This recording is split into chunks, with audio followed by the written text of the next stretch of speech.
Valvular heart disease is a common problem. There are structural problems, some genetic problems that can contribute, but by and large, the older patients get, the more likely they are to have heart valve problems. Basically, all valves, if they're failing, will cause the heart to fail because the heart has to work a lot harder than it's supposed to because it's working with one of the valves not working. So you can have heart failure, you can have arrhythmias or irregular heartbeats that develop from the damage that's done to the heart. You can have the heart become very weak and not able to pump very well. Heart failure comes about slowly and gradually in most cases, so it's important to intervene before it becomes a major problem.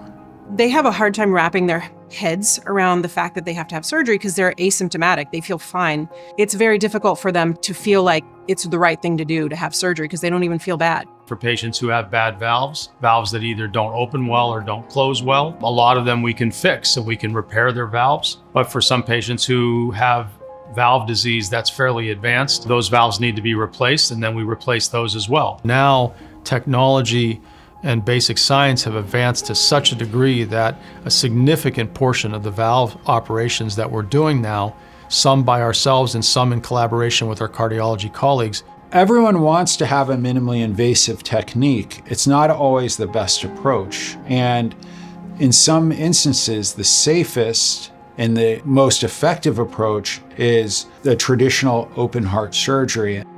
So there are minimally invasive and transcatheter opportunities to treat all the valves in the heart. Myself, as well as my colleagues in the Valve Center, are uniquely positioned to not only evaluate patients if they're a candidate for transcatheter procedure, but also we're uniquely positioned to treat them with the most modern, most safe, and most effective care possible.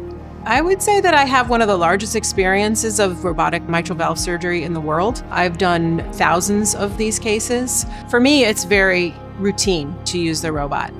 That is my comfort zone. And that's exactly who you want to be doing your robotic surgery, somebody who feels that it's a routine procedure, not something, a big grand event that they do every so often. You want somebody who feels like just a normal day at work when you're doing something with the robot.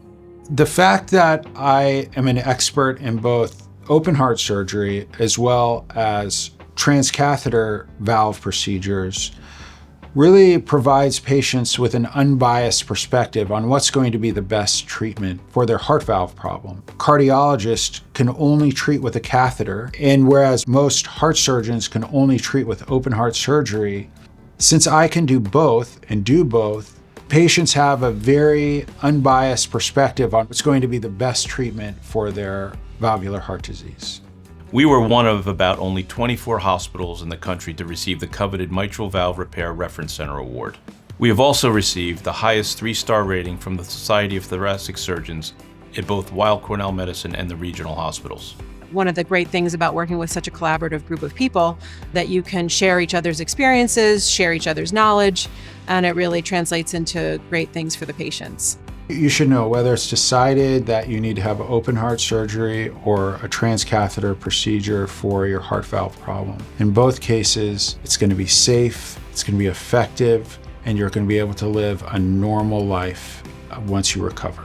The one thing I'd want them to know is that we'll be able to offer them all of the options and then select the best option for them, how to treat the patient's valve. If you look at the acuity and the complexity of what we do, we are focused on those patients who have a higher degree of complexity and a higher risk profile, simply because, number one, we have the experience to do it and do it well, and number two, we have the resources available to take care of them.